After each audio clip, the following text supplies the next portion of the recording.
Hi, my name is Julie Polsinelli. I'm the Assistant Director and Gallery Manager here at Valley Arts Center in Chagrin Falls. Today we're going to be taking you through the 53rd Annual Juried Art Exhibition. So out of almost 400 submissions, these are the top 53 artworks that are going to be on display for us. Let's take a look. So we're going to start off this exhibition by this wonderful piece by Kim Barnes. This is Ms. Betty. So this is colored pencil and it's fabric that's been cut together. So this is an artwork based off of a woman who is now 103 years old, but at the age of 85, she became a park ranger. So this is a very inspiring, very beautiful artwork. Over here we have two very different takes on floral arrangements. So over here we have Ryn Clark. This is a photographic composite on metal. And then over here we have Ali Gemmer with Serenity in Disarray. And this is white charcoal and acrylic paint on black paper. Over here we also have the artwork of Susan Porges. This is Leaf Angel. So this is a pastel drawing of her grandson who was 3 years old at the time. This next artwork is by Carla Wagner. So this is a beautiful, very large piece. This is called Immersed in Green. And so this is talking about how we're sharing 99% of our DNA with these animals, with these chimpanzees.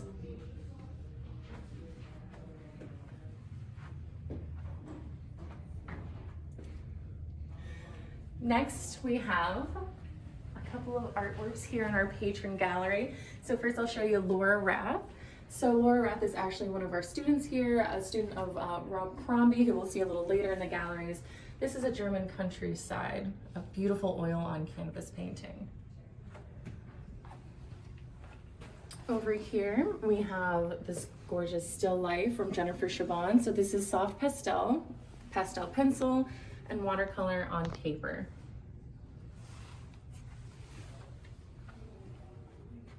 And we also have Rachel Kabelitz's Living on the Edge, which is a paper and tissue paper on plywood piece. But as you zoom in, you can actually see little images. We have a couple of panda bears, we have cut up magazines, we have words. So the longer that you look at it, more things start to appear. We also have Field and Sky here from the artist Lisa Tarr. She's actually one of the artists who are next door over at Studio 2, this beautiful oil painting. Then we have this very expressionistic work. It's called Sun. This is by Clarissa Katz. So it's very nice on this December day today. We also have Tom McGallis and this very unusual work. This is a mixed media on canvas, and this is Saffron Picker. So this also won an honorable mention for the 53rd Annual Juried Art Exhibition.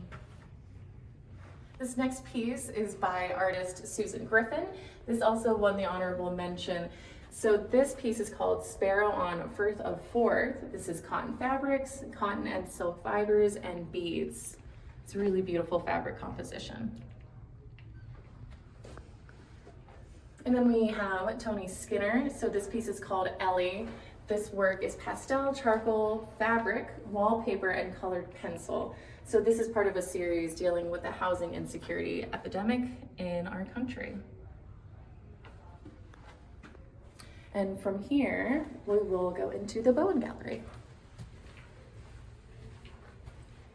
So here in the Bowen Gallery, we can start with David Heatwell's piece. This piece won first place. It is a painting called Insanity, Mandela Blend, with a hint of gladiolus blossom. It's this gorgeous, almost Alice in Wonderland type of painting, a lot to look at in this composition. Next to it, we also have a type of natural setting. So we have Julie Martin's It Waits Just There, which is an acrylic on canvas and is a self-portrait of the artist.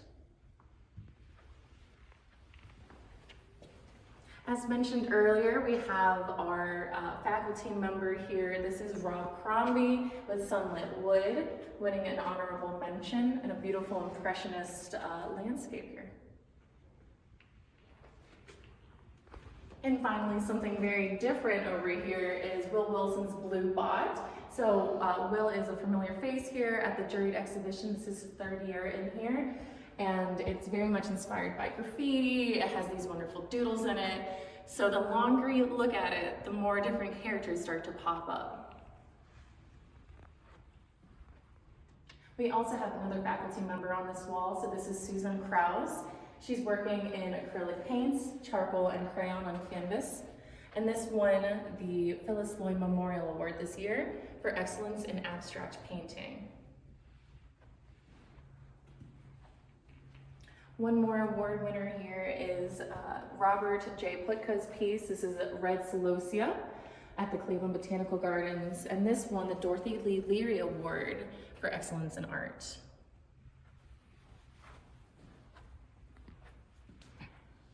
We also have here this piece by John E. Sargent III. This wonderful oil on canvas. This piece is called Portent. And as you look at it, you start to see these speckles of color while looking up at this cloud, which makes it very interesting.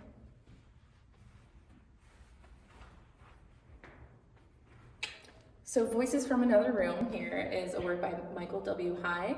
It won the Marianac Award this year. And it's talking about inner voices and how it influences the past, current choices, and the future path. This next piece might be our largest piece in the exhibition. So this is a gorgeous assorted fiber work. This is from Helena Sarah Richardson, and this is talking about the flow of water, heat, land. So it's really following that narrative of nature that we have going on in this exhibition.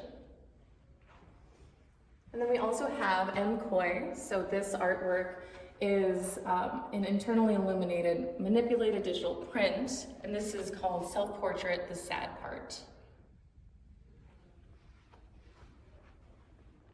Here we have a piece from Joe Stavik. So Joe Stavik is a familiar face in the gallery as well. He works in surrealist images. This work is called She Awoke to Find Herself in a Dream.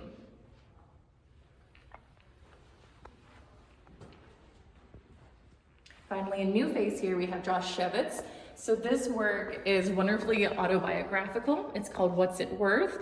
And it is dealing with the memory of having a Michael Jordan card that unfortunately he drew on, making it not worth much anymore, but a great example of a subject for work.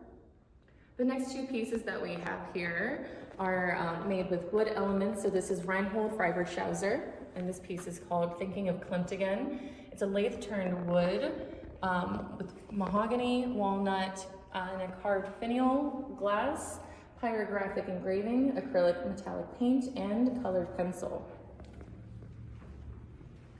We also have Gwen Waite's work here. This is called Women's Work. It's a found object assemblage. So we have many different things if you take the time to look at. We have broom chain, we have a push vacuum here, and it also won the second place award here for this exhibition. Then we have Emily Glink's Everything You Hear. This is a mixed media collage on canvas, using old and new recycled papers to create a new composition. We have Tom Jackson's End of the Line, which is a characteristically beautiful oil painting from Tom, and this is depicting the Burlington Northern retired caboose. So this would have been in Akron, Colorado.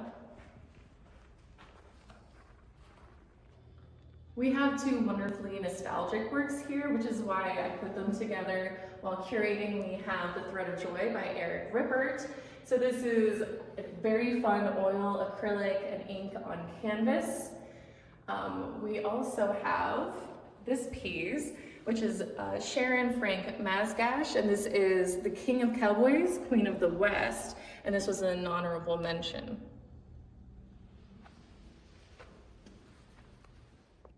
So this wall that we're going to be looking at next is very much connected through nature and these blue and green elements. So to start that off, we have David Fink's Sand Ripples 1. This is a beautiful ceramic. And then sharing in that gorgeous blue color is this piece by Judy Takis. This is Calypso Says So Longo, oil on canvas with gold leaf. And this is depicting the Cleveland Heights Poet Laureate, Ciara Freeman. Over here we also have a piece from Susan Wood, this gorgeous forest landscape. And this is called A Jewel in the Emerald Necklace. Another very large artwork here, which is a bit of a theme in this exhibition, is this piece from Samantha Schneider. This is a jackalope, and it's a winter wonderland of snow-laced scenery. It's also very heavy and very big. We have this gorgeous, vibrant landscape from Robert Benvey. This is called Awaken. This is acrylic, paper, and ink on canvas. So you see the different types of mark making as you look at it longer. Very, very vibrant, exciting. We have a newcomer to the gallery. This is Mae Billings. This is called Funeral on Brainerd Road. This is oil on canvas.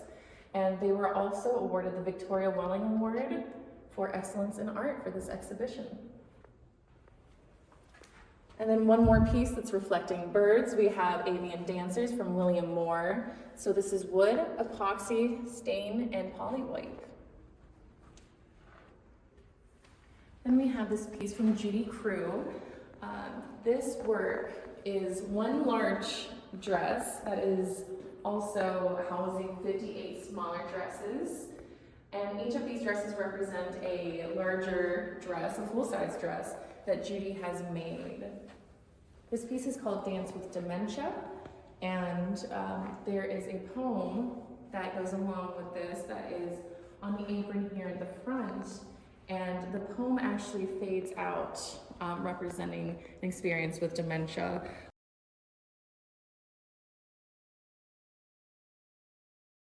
This freestanding sculpture series is made by our own education manager here, so this would be Hannah Bates. This is called Part 9. It's slumped glass, granite, shale, sandstone, and steel. Our final freestanding sculpture here is by artist Violet Mainbert. So this work is called Superman Ice Cream and Rose-Colored Glasses. It's made of steel, porcelain, silicone, lace, silk, PVC, acrylic, MDF, gold chains, and polyurethane casters. So Violet's sculptures tell of lost loves, the pain and misery of being human, and the small moments of beauty found in between people. Pamela Pastoric has this piece called Point of Agreement, Contractually Deal, Statement, Understanding, Reconciliation, Left versus Right, You Decide, Fibula Pen. So this is sterling silver and synthetic sapphires. Sean Maven's piece Lorenzo is a chlorophyll print on a pawpaw leaf, which won the Maxine Agri-Kopecki Award this year, which honors the completely different, a piece with fresh or new aesthetic, utilizing cutting-edge materials or imagery. Then we have Gerald Smith here with Perilous Journey, continuing his themes of working with these antique-looking dresses.